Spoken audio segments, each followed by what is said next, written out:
Attention, certains passages contenus dans ce programme peuvent heurter la sensibilité des auditeurs. Dans l'épisode précédent, nous évoquions un potentiel suspect qui a retenu toute notre attention, un certain Marc L. De nombreux faits et détails nous ont amenés à nous focaliser sur ce personnage. Nous les avons listés à la fin de l'épisode précédent. Nous avons activement recherché pendant plusieurs mois ce Marc L, ainsi que 2 de ses complices présents lors d'un autre délit de vol et attentat à la pudeur commis à Bruxelles. Délit ayant, selon la police, un modus operandi similaire au meurtre de Christine Vannese. Nous avons tenté de retrouver les PV de ce crime, en vain. Le juge d'instruction chargé de l'affaire au moment des faits n'a pas pu nous donner de détails. Elle ne se souvient plus de ce dossier. Cette piste, pourtant si intrigante, nous semblait donc malheureusement impossible à poursuivre. Mais il nous restait une carte à jouer pour tenter de faire la lumière sur ce mystérieux Marc L, ainsi que sa possible implication dans le meurtre de Christine Vannese.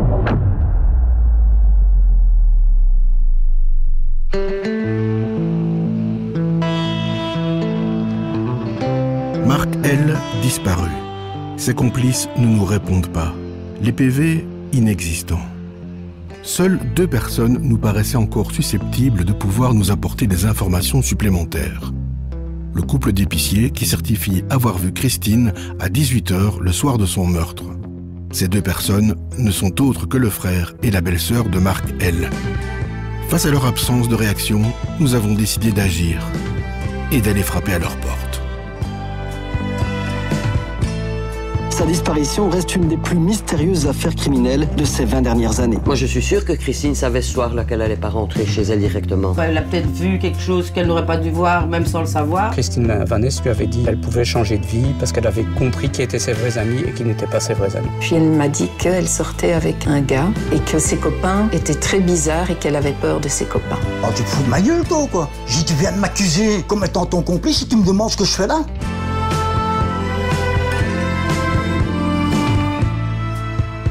La RTBF et Frisson Média présentent Le meurtre de la Champignonnière, un podcast d'investigation d'affaires criminelles non résolues.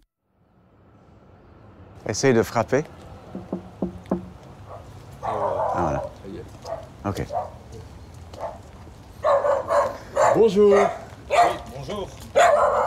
Patrick Michel, je suis journaliste à l'RTBF. Oui. Bonjour. On peut se parler quelques minutes? C'est pour parler de l'affaire...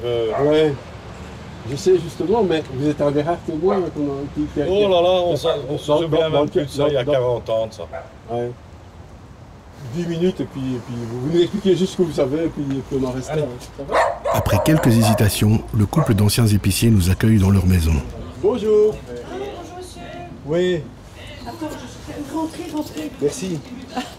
Bonjour. Bonjour. Bonjour. Nat, enchanté. Bonjour, doucement. Excusez-nous de venir comme ça. Ça vous dérange pas, sinon on est bloqué. Hein. Non. Nous sommes assis à table dans la salle à manger. Face à nous, les 2 personnes qui assurent avoir vu pour la dernière fois Christine Vannese vivante. On est au mois de février, il fait déjà un peu noir à ce moment-là, il est 18h. Sur l'heure, est-ce que vous êtes plus ou moins... Oui, aux alentours de 18h, certains. Ça, je me rappelle, oui, certains. Mais bon, en dehors de ça... Parce que nous, on essaie de faire le timing. Et donc, c'était un lundi. Le magasin était ouvert le lundi? Non, fermé. Oui. Ah! OK, on s'était dit, pourquoi est-ce qu'ils étaient là à 6 heures? Non, le magasin était fermé et on revenait d'une promenade, je crois, du côté du Rouge Cloître. Et on remontait la chaussée de Havre. Et c'est là que, on l'a croisé. Oui. Vous êtes certains, ils sont 2, hein? Ils sont que 2. Ça, oui. Juste devant l'aventure de la boucherie, quoi. Il y avait une boucherie là, et en face, il y avait un café. C'est ça. C'est l'intersection rue Madou, chaussée de Wavre. Oui, c'est exactement. Ça. Et il y a la rue de la Stratégie en face. Voilà. Comme moi, j'étais chauffeur, moi, je l'ai vue, mais je fais plus attention à la route. Mais c'est vrai que de mon œil, j'ai vu qu'elle était là, quoi. Ouais, c'est moi qui t'ai dit, tiens, Christine, avec ce garçon à côté d'elle. Pour moi, il avait des cheveux mi-longs, si je me rappelle bien, il avait des cheveux mi-longs. Un sac en bandoulière randin, comme ça, un peu style, pas hippie, mais à l'époque, ça se portait beaucoup, quoi. Ça m'a frappé, bon, voilà. Comme je la connais, j'ai dit, Christine, c'était devant la boucherie, et voilà. Mais de là à me rappeler tous les détails... Ça nous a vraiment... Oui, ça touche tout le monde. Hein, quand et c'est les gens après, en fait, qu'on s'est dit, tiens... sa fille, son fils, ça touche tout le monde. Hein. C'est normal. Hein. Quand vous les connaissez bien, voilà. C'est des gens qu'on voyait tous les jours, quasiment. Hein. Le 13 février 1984, à 18h, ils auraient vu Christine Vanès à l'intersection de la rue Charles-Madoux et de la chaussée de Wavre, à moins de 200 mètres de la Champignonnière. Elle aurait été accompagnée d'un jeune homme. 40 ans après, le couple maintient leur première déclaration.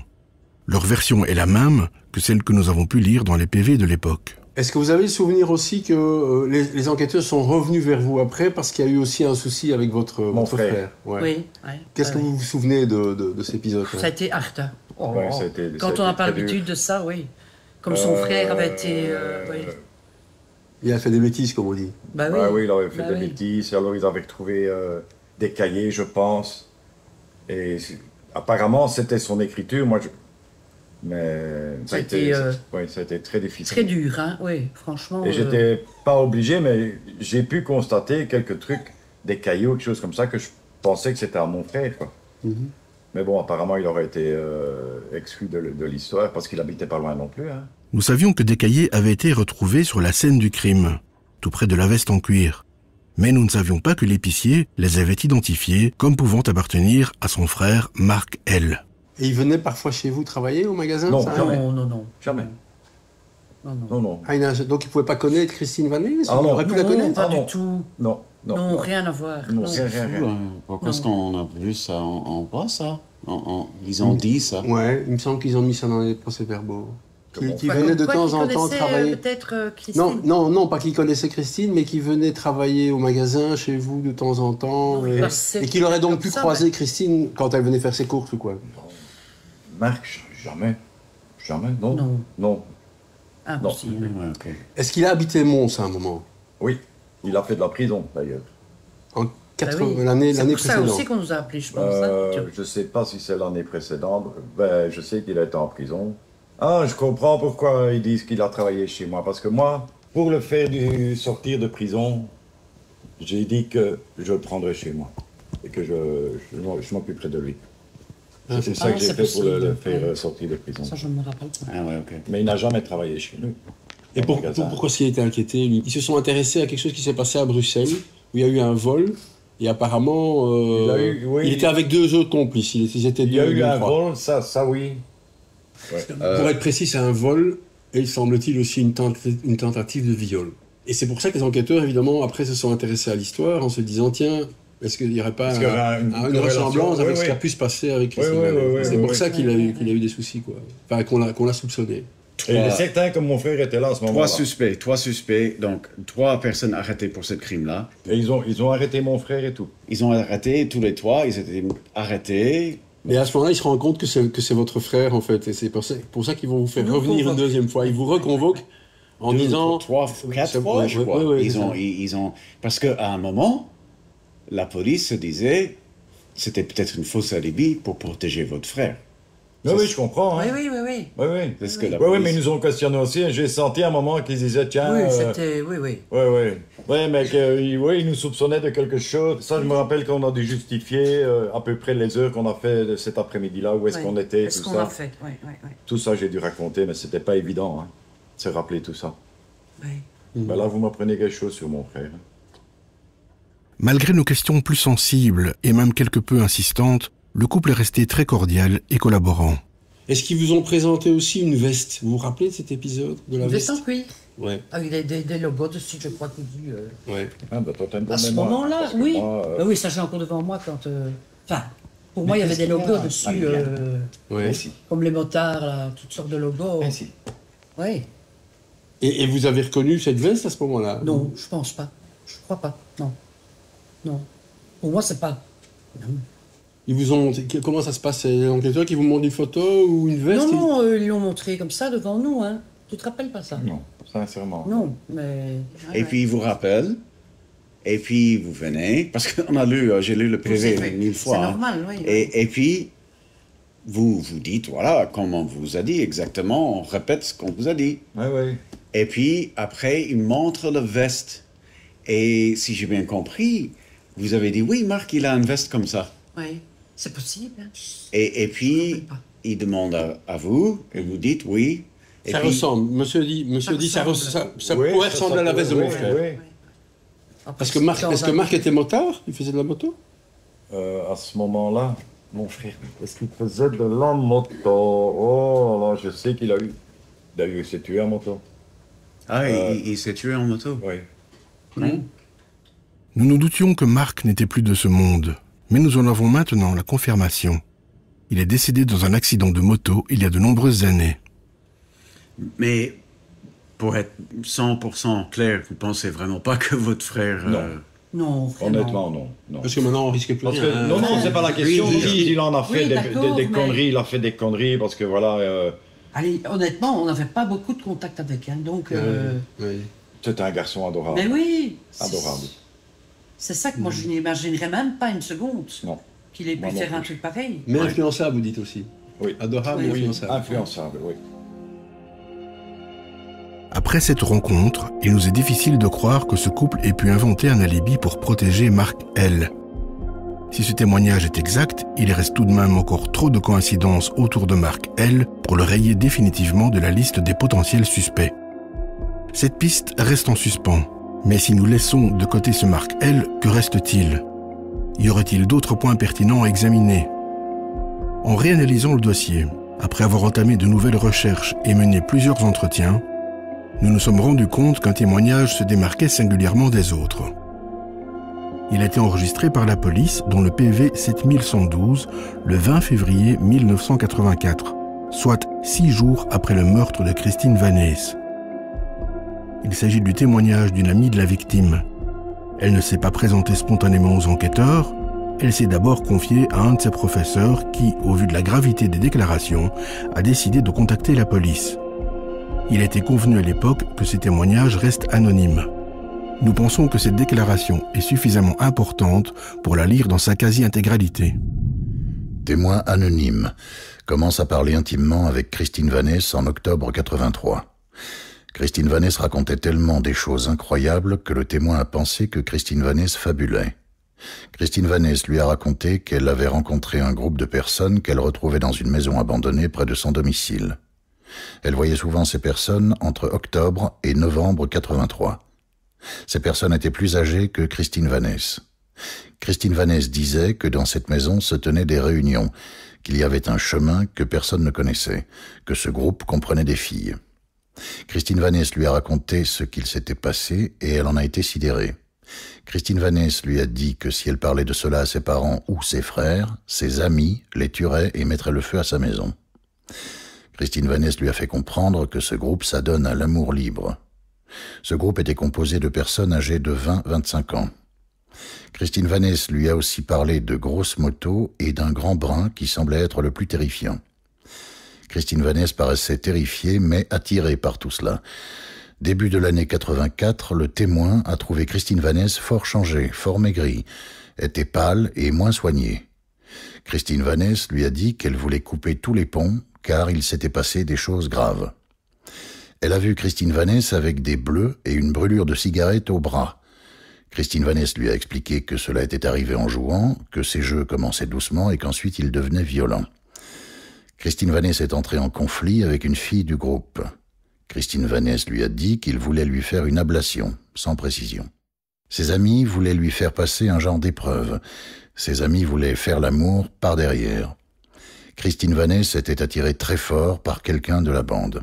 Christine Vannès disait « On peut avoir une attirance sexuelle pour un garçon sans pour cela l'aimer mentalement ». Christine Vannès brossait les cours. Elle disait de ses amis « Ce sont des gros porcs, mais je suis bien avec eux ». Elle disait qu'une fois qu'on entrait dans leur bande, on ne pouvait plus en sortir. Ce témoin pense qu'il s'agissait de gars bien baraqués, portant des vestes de cuir et se déplaçant sur des grosses motos. Le témoin assure qu'il ne s'agit pas de punk ni de skinhead. Il s'agit ici d'une certitude. Christine Vannès parlait du grand qui semblait être le chef. Elle était apeurée et courait en rue. Elle n'osait pas se confier car personne ne la croirait. Elle qualifiait une fille de femme du diable. Elle disait que c'était la femme de Lucifer. Lorsque les enquêteurs l'ont reconduite à son domicile, elle a ajouté que les garçons fumaient des cigarettes gitanes. Nous avons réussi à identifier cette témoin. C'était une amie de Christine qui avait 16 ans au moment des faits. Plusieurs de ses propos ressemblent beaucoup aux déclarations d'une autre amie proche de Christine, Chantal Vanizeghem, que vous avez déjà entendue dans ce podcast. Et puis elle me disait, oui, c'est parce que j'ai rencontré une bande et ils veulent me faire des choses que je ne veux pas. Ouais, des choses sexuelles, mais c'est art et j'ai pas envie de faire ça. Et ils disent que je dois le faire. Et donc moi je lui ai dit, mais Christine, c'est simple. Tu lui dis, ok, j'en ai marre, c'est fini. Et elle m'a dit, mais tu comprends pas, je peux pas lui dire ça. Si je lui dis ça, il me tue. Vous écoutez Le meurtre de la Champignonnière, un podcast de la RTBF. 2 des amis proches de la victime racontent que Christine aurait rencontré une bande dont les membres plus âgés qu'elle lui faisaient parfois peur. Nous pensons que cela constitue une piste solide. Et pendant plusieurs mois, nous nous sommes interrogés. Comment a-t-elle pu rencontrer ces individus ? Pourquoi personne dans son entourage n'a-t-il été capable de nous donner l'identité d'un des membres de cette bande ? Et surtout, qui pouvait-il bien être ? Face à ce manque d'informations, nous avons décidé de prendre rendez-vous avec une profiler réputée. Formée notamment aux méthodes de profilage par le FBI aux États-Unis, nous pensions que son expertise et son expérience pouvaient nous éclairer sur certains points et nous donner des pistes sur le profil du ou des coupables. Donc, à ce stade d'analyse, et évidemment avec le peu d'informations dont je dispose, Daniel Zucker, docteur en psychologie clinique et profiler, n'a jamais travaillé directement sur ce dossier. Mais elle a accepté de consulter les documents dont nous disposons pour nous livrer son analyse. On pourrait penser à des gens qui ont une certaine expérience criminelle, notamment dans les viols, éventuellement dans les incendies, dans la mesure où les menaces qui ont été reprises par les témoins racontent qu'on va mettre le feu à ta maison. Ils ne sont pas tout jeunes, donc entre 25 et 30 ans, ou entre 20 et 30 ans, voilà. Peut-être des milieux différents, peut-être pas toujours les mêmes profils, mais qui se réunissent pour avoir des séances sexuelles très particulières. Et je dirais tout ce qui est autour de la sexualité, donc éventuellement de la pornographie ou de la traite des êtres humains, du proxénétisme, éventuellement, voilà, c'est un peu un milieu qui a de l'intérêt dans cette matière. Daniel Zucker a réussi à nous dessiner les contours du profil de cette bande, avec toutes les précautions d'usage face au peu d'éléments disponibles. Un point a particulièrement retenu son attention. Bon, en ce qui concerne le fil électrique, évidemment, qui a été passé autour de ses chevilles, qui a été rattaché à ses poignets et puis qui aurait été rattaché autour de son cou. Si tout ça ne fait qu'un, on peut avoir affaire à un scénario qui est tout à fait sadique, puisqu'on n'a même pas besoin de tuer la victime, elle se tue toute seule, parce qu'elle ne peut pas résister très très longtemps à cette position. Et donc, elle finit par se tuer toute seule. Et ceux qui sont les criminels assistent à cette mort très lente en prenant beaucoup de plaisir à regarder la victime se tuer seule. Et donc, ça intervient vraiment dans des scénarios sadiques. Toujours prudente, cette profiler avance une hypothèse concernant le mobile de ce meurtre. Je pense qu'en effet, elle est tombée dans un milieu qui ne sont pas des enfants de cœur et qui sont menaçants, qui font peur. On sait qu'elle voulait quitter ce groupe. Et donc, comme elle voulait quitter ce groupe, clairement, elle a représenté une menace. Je pense que ce qui lui est arrivé, c'est pas pour rien, donc on a voulu l'éliminer peut-être comme témoin. En tout cas, c'est l'hypothèse que je formule. Daniel Zucker nous a confirmé que nous devrions nous intéresser de près à ce témoignage anonyme et à cette bande que Christine Vanez aurait rencontrée. Nous avons eu la chance de retrouver le dernier policier qui a travaillé sur cette affaire. Il a opéré en tant qu'inspecteur de la section Cold Case de la police judiciaire fédérale de Bruxelles et a complètement réexaminé l'affaire juste avant la prescription judiciaire en 2014. Il a accepté de nous parler et d'être enregistré, mais il préfère rester anonyme. En fait, il faut savoir que Christine Vanez, il y a un témoin qui la voit en compagnie d'une personne ayant les cheveux gominés, du type Elvis Presley. et que Christine était en conversation avec cette personne qui était dans un véhicule de type Pontiac Firebird ou Camaro, avec un aigle déployé sur le capot. L'inspecteur nous parle d'un témoignage qui se trouve dans le PV 34043. En voici un extrait que nous avons fait lire. Avait aperçu à 4-5 reprises le véhicule noir avec un aigle. Dit qu'il y avait des jeunes de 20 ans environ dans cette voiture. A vu cette voiture devant chez Christine Vannès et a vu celle-ci parler au conducteur. Elle souriait. A revu le véhicule le jour de l'enterrement de Christine.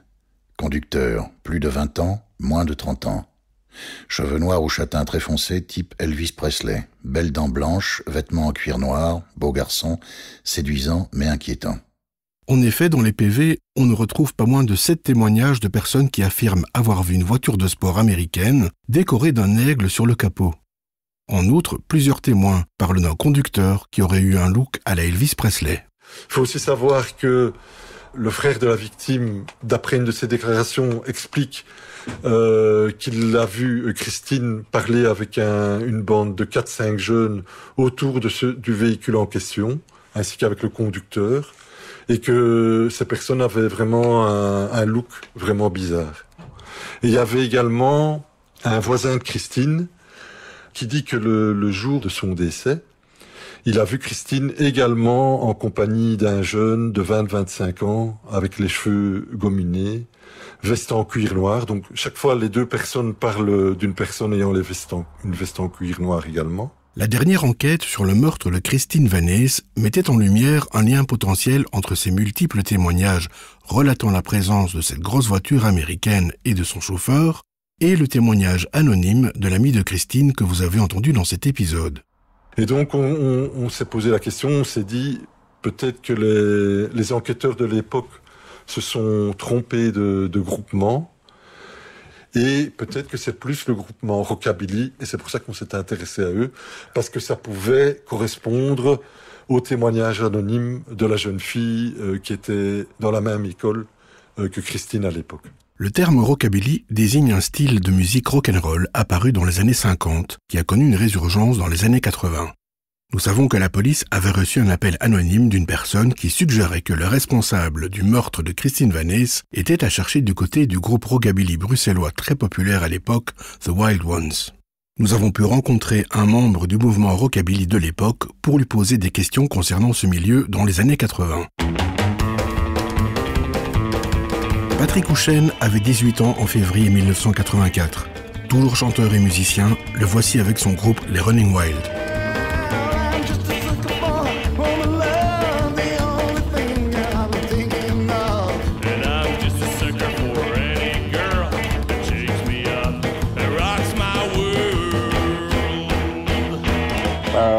Les Wild Ones sont des musiciens. Patrick Houchen, musicien rockabilly. Donc dire que Scoop va faire partie de Vaicon Dios après, donc ce sont des musiciens.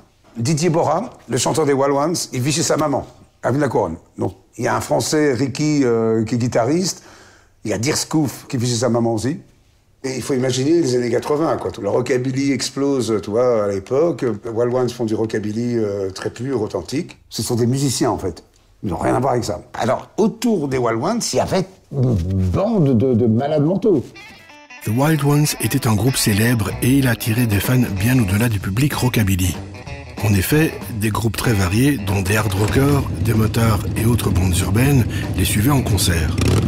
Finalement, la police étend son enquête au-delà de rockabilly jusqu'à un groupe qu'ils appellent plus globalement les rockers. En suivant la version du témoin anonyme, qui parle de jeunes, plus âgés que Christine Vannès, portant des combat shoes, conduisant des véhicules particuliers ou des motos même, type Harley Davidson. Et donc ça, pour nous, ça correspondait plus à ce groupement des rockers.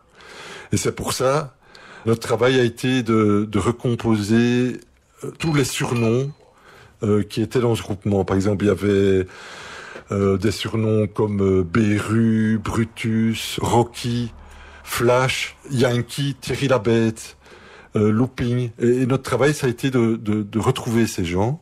Il se trouve parmi les surnoms évoqués par l'inspecteur quelques personnes qui traînaient autour de la scène des rockers et rockabilly qui apprécient le groupe The Wild Ones. Patrick Houchen nous explique. Donc en fait, il y avait un bar qui s'appelait le Viking au pont du Germoir, vraiment au milieu du pont du Germoir. Et il y avait des bandes qui allaient, il y avait des copains rockers qui allaient là, et donc on allait boire des verres là. Moi j'avais 17-18 ans.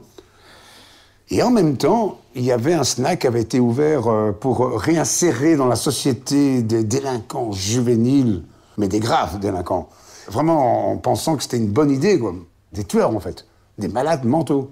Et d'ailleurs, un des gars qui s'appelle La Bête, il venait de Charleroi, il était enfermé à Bruxelles, il a été libéré pour travailler dans le snack. Donc La Bête, je peux te faire parce que lui, à lui seul, il faut ton émission. Il faut savoir que La Bête est un homme qui a des maquillages sur les yeux tatoués, tu vois, comme des maquillages de Cléopâtre.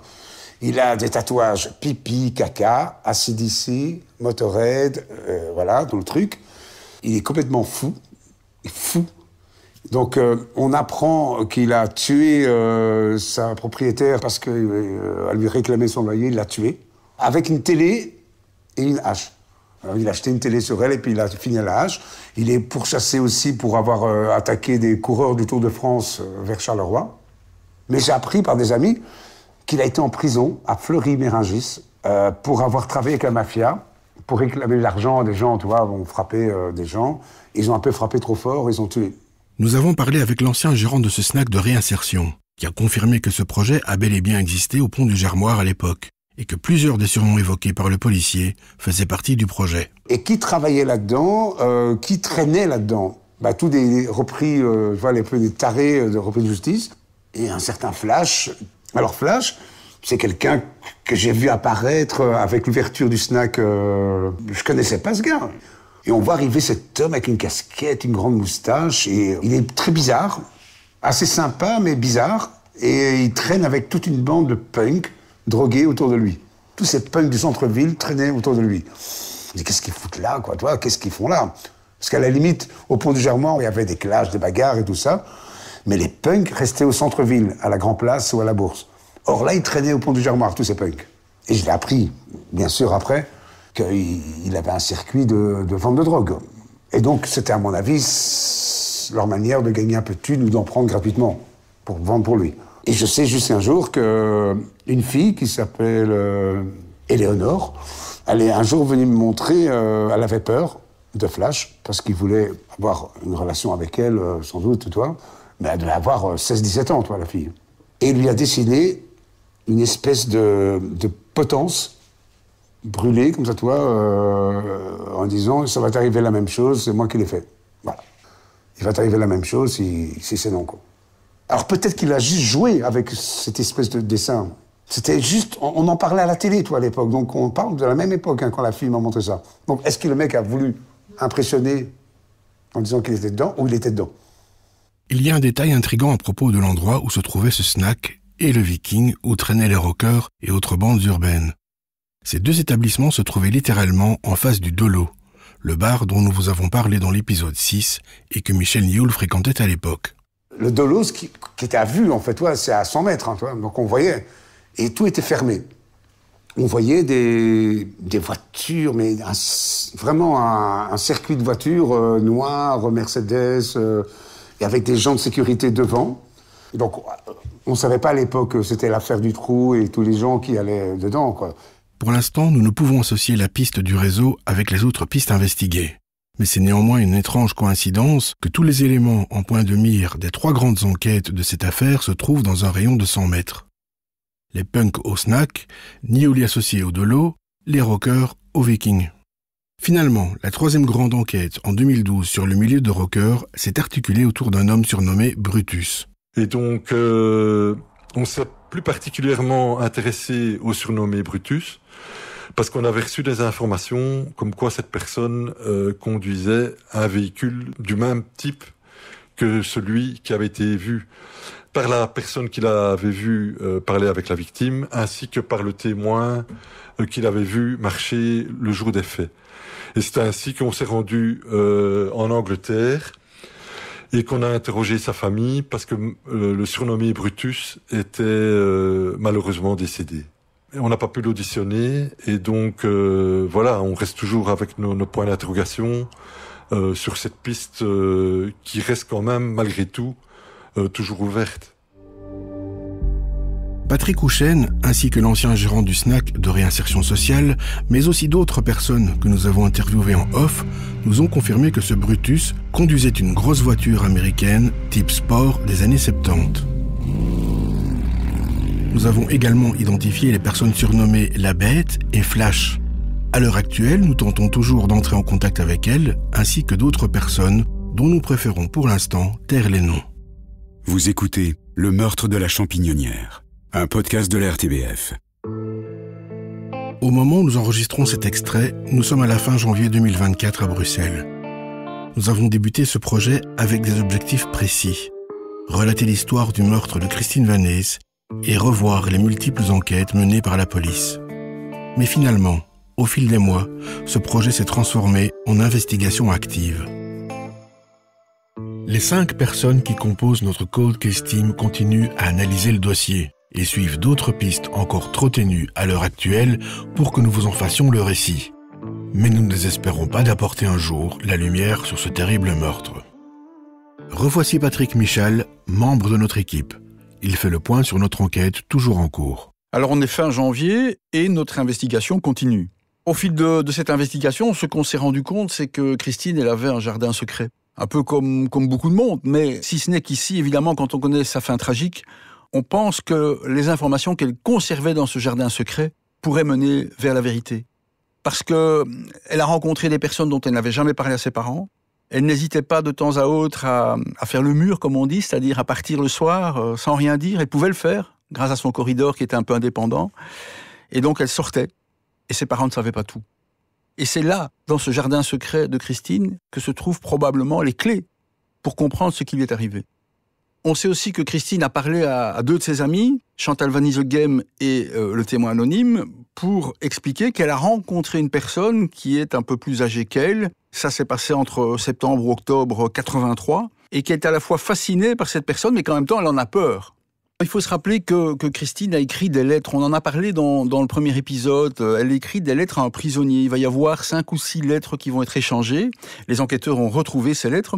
Alors on a pu, aujourd'hui, approfondir le contenu de ces lettres. Et ce qu'on a découvert, c'est vraiment interpellant. D'abord, elle explique qu'elle a rencontré un jeune un peu plus âgé qu'elle, qui est un para, quelqu'un qui a fait son service militaire chez les paras, et aussi qu'elle a entendu des choses qu'elle n'aurait peut-être pas dû entendre. Elle en est certaine. Elle l'écrit, le mot « certain ». Et donc, c'est interpellant. Nous avons identifié 2 hommes qui pourraient être ce paracommando. Leur âge, les endroits, ainsi que les bandes qu'ils fréquentaient, nous laissent penser que l'un d'eux pourrait être cette personne. Nous continuons nos recherches. Alors il y a un autre élément qui nous paraît intéressant, on commence à être bien documenté dessus, c'est la présence d'une voiture dans le quartier de Christine. Une voiture qui est noire, c'est une voiture américaine, il y a un aigle sur le capot, et 2 témoins vont dire qu'ils ont aperçu, en tout cas Christine, parler avec le conducteur de cette voiture. Il n'était pas seul, il y avait 3 ou 4 personnes avec lui dans ce véhicule, et le profil de ces gens pourrait correspondre à la bande dont Christine a parlé à 2 de ses amis. On est convaincu qu'il y a des gens qui savent encore aujourd'hui, et peut-être même des gens qu'on a rencontrés, à qui on a parlé, qui savent ce qui a pu arriver le 13 février, ou ce qui a pu arriver en tout cas dans le contexte des événements qui précèdent. Alors, toute l'investigation, en tout cas aujourd'hui, consiste maintenant à essayer d'éclaircir ces éléments-là. Et aujourd'hui, nous vous invitons, auditrices, auditeurs, à nous rejoindre.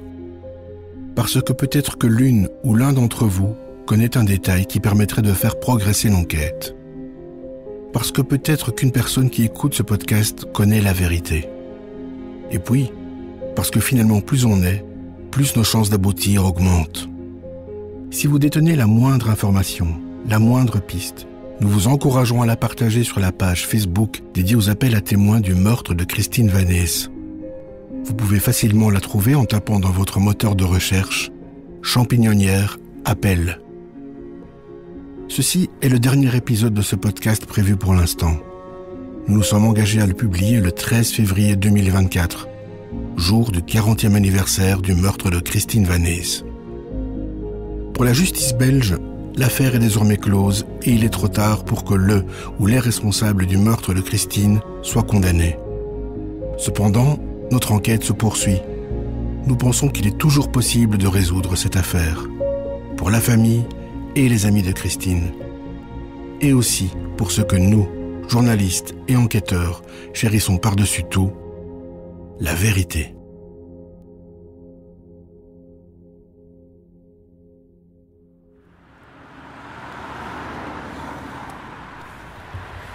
Bah oui, c'est ça. Ok, on va déjà aller jusque là-bas, comme ça, au moins, je peux au moins essayer de prendre une photo. Bonjour. Bonjour. Thomas. Xavier, enchanté. Bonjour. Bonjour. Salut. Dimitri. Allez, ça va? Oui, toi. Bonjour. Salut.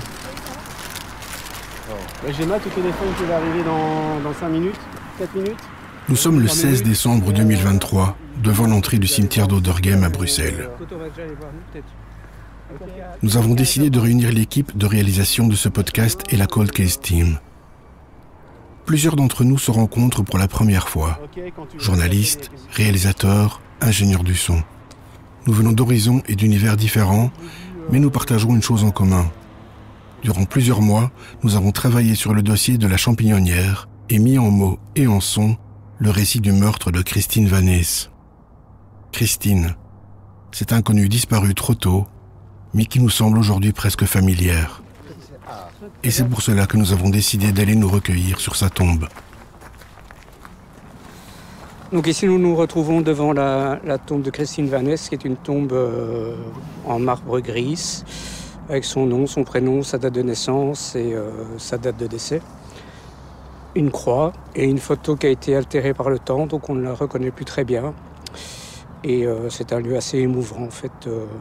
Donc nous sommes venus déposer une gerbe de fleurs en son honneur et en sa mémoire, en espérant que justice soit faite. Je sais pas, il y a toujours eu un lien particulier avec elle, comme si je la connaissais alors que je la connais pas du tout. Et donc voilà, j'ai vraiment aussi voulu savoir qui avait pu perpétrer ce meurtre atroce. Et puis il y a des moments où j'ai voulu arrêter parce que finalement je me disais que il y avait quelque chose qui ça n'allait pas quoi. Je creusais trop et ça devenait trop intime à la limite. Et donc voilà, et donc aujourd'hui ça me fait vraiment plaisir d'être là et devant elle quoi. Finalement elle est là et voilà quoi. Enfin, Ouais, je te sens particulièrement. Ouais, c'est pas facile. L'émotion est forte. Pendant un instant, nous laissons le silence nous imprégner.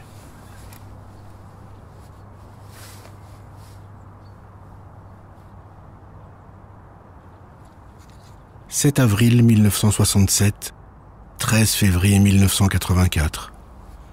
Ces dates gravées dans la pierre nous émeuvent. Voilà. On reste un peu sans mots. Et j'espère évidemment qu'on trouvera peut-être... que quelqu'un trouvera le courage de dire la vérité. Même s'il n'est pas fier en se regardant devant la glace. C'est peut-être mieux de vider ce qu'on a à dire et de mettre un point final à cette affaire. Pour les parents aussi, pour ceux qui survivent. Pour elle, c'est trop tard, mais pour les parents et son frère. Ses amis. Ses amis aussi. Nous déposons une gerbe blanche et rose et jetons un dernier regard sur la photo de Christine, maintenant bien abîmée par le temps.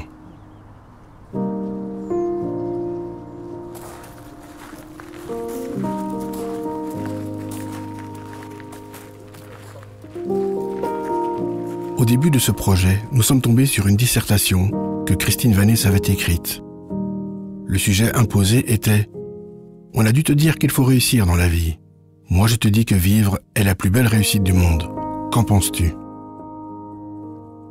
Voici ce que Christine, 16 ans, a écrit. On peut avoir réussi une vie tout en ayant vécu, et cela est le but que je poursuis. C'est-à-dire avoir un bon emploi, aimer et être aimé, avoir une belle famille, être propriétaire, être heureuse, comblée. Et de vivre donc, de profiter pleinement de chaque instant de la vie, comme si c'était le seul moment de s'intéresser aux sujets autres que le boulot quotidien. Vivre, c'est un trésor qu'aujourd'hui beaucoup de gens ont oublié.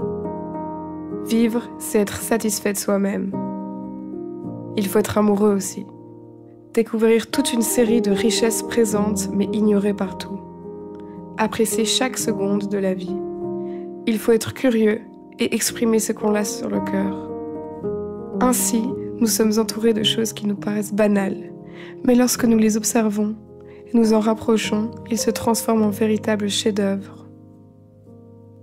Qu'ajouter, si ce n'est « Vis ta vie, sois heureux et couronné de succès dans tes entreprises ». Vis ta vie, sois heureux et couronné de succès dans tes entreprises. Christine a écrit ces mots le 17 janvier 1983, soit un mois avant sa disparition. C'est là toute la tragédie de cette histoire. Un destin écourté par une vie arrachée, laissant un vide gigantesque pour toutes celles et ceux qui ont connu Christine.